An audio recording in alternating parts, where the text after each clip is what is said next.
Today's event is one of a couple of different panels that Sunil Westbury is hosting to talk about the current climate, specifically about immigration issues. It's called Is This Our America? Immigrants tend to be scapegoated constantly for the issues that are happening in the country. It's a very vulnerable population. It's one of the easiest to blame things on, and I feel like sometimes we might hear things like, immigrants are taking our jobs. That's a misconception, and it has no base. So last year, there's been a lot of fear and anxiety in immigrant communities, especially those who live undocumented in this country, not knowing what's going to happen exactly. We're living in a time of fear, and in the immigrant community, the fear is not just emotional. It's actually affecting finances, it's affecting education, etc.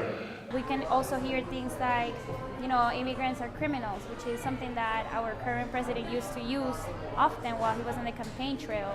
And it's just ways to scare people and to put them against each other. I want to clarify a few things.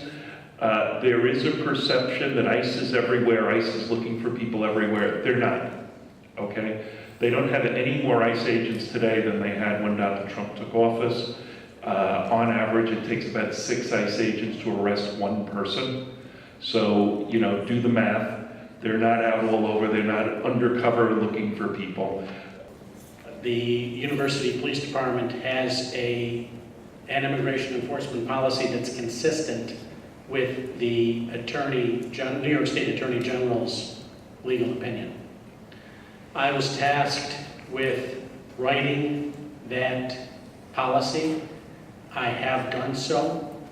It is consistent with the model policy as submitted by the University Police Commissioner's Office, which is consistent with the New York State Attorney General's thoughts. And Dr. Butts has certified to the Chancellor that policy exists and is in effect. We have a policy with regard to immigration enforcement that we will abide by New York State law as best as we can, and that our population should not be unduly concerned about their status on this campus. Ways in which we can, one, get rid of those types of misconceptions and stereotypes about immigrants, and number two, build bridges between the communities that are moving in the country, moving to Long Island, and us who have been here for several years already.